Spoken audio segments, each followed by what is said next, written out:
Mathieu Moitié, un livre des éditions BLF, écrit par Francis Chan et illustré par Matt Daniels. Mathieu Lambert avait 7 ans et demi. Il mesurait 1,28 m et demi et pesait 25 kg et demi. Il avait beaucoup d'amis, mais personne ne l'appelait Mathieu Lambert. Tout le monde l'appelait Mathieu Moitié. Oh, ce n'était pas parce que sa maison était construite à moitié sur une falaise, ni parce que son chien était moitié bulldog, moitié caniche. C'était malheureusement parce que Mathieu faisait tout à moitié. Mathieu Moitié ne faisait jamais les choses de tout son cœur. En fait, il n'avait jamais vraiment essayé. Il lui manquait toujours quelque chose pour aller jusqu'au bout. Quand Mathieu se brossait les dents, il commençait par celle du haut, mais il était trop paresseux pour finir de brosser celle du bas. Il se rendait très souvent chez le dentiste.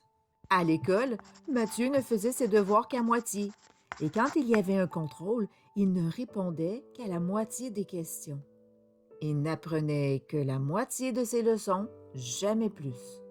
Mathieu ne finissait jamais ses repas. Il avait donc toujours faim à mi-chemin entre le repas de midi et celui du soir. Il se réveillait aussi la nuit, car son ventre était à moitié vide.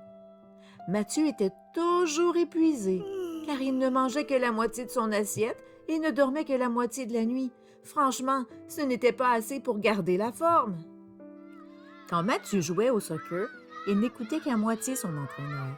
Il ne jouait à fond que pendant la moitié du match. Mathieu se serait bien mieux amusé s'il avait joué de tout son cœur pendant toute la partie.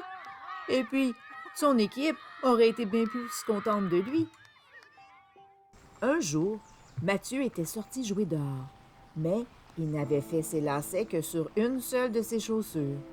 Il monta jusqu'à la moitié de la colline à côté de chez lui, sauta sur son vélo et commença à pédaler.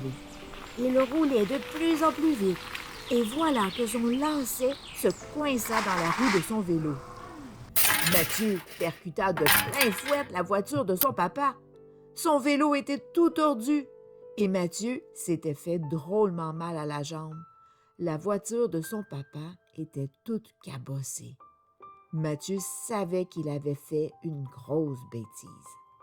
Bien sûr, le papa de Mathieu vit la bosse sur sa voiture.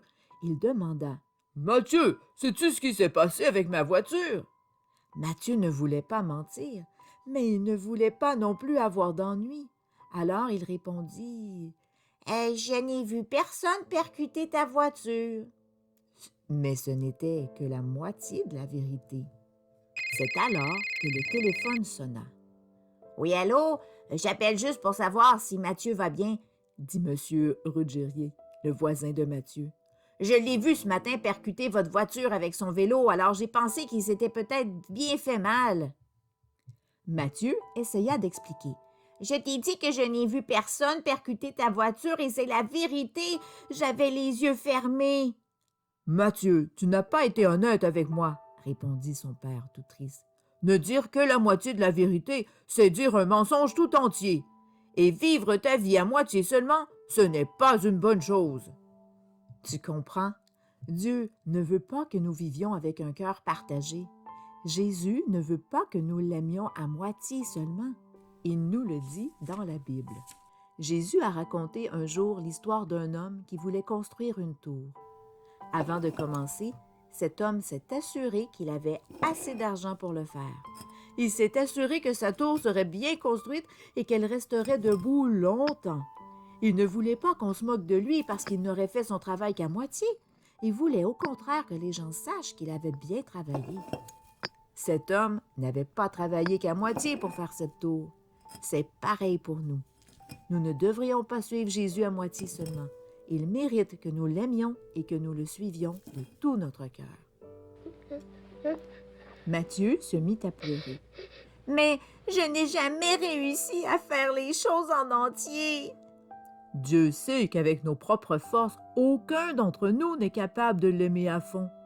Alors, il nous a envoyé un ami qui s'appelle l'Esprit Saint.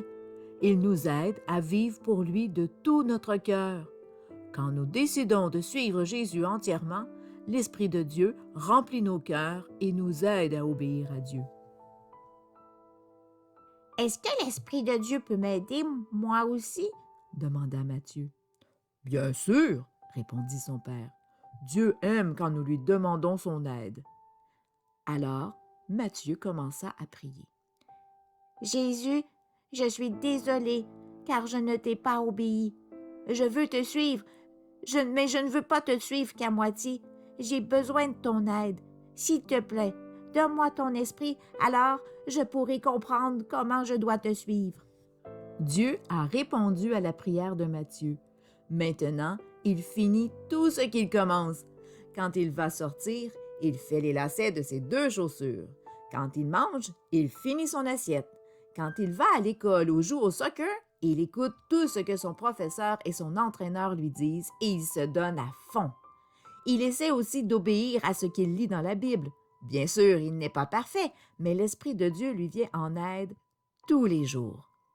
Matthieu n'a jamais été aussi heureux de sa vie, et plus personne ne l'appelle Matthieu Moitié. Tout le monde l'appelle Matthieu à fond. Jésus t'invite à imiter Matthieu à fond en aimant Dieu de tout ton cœur, de toute ton âme et de toute ta pensée.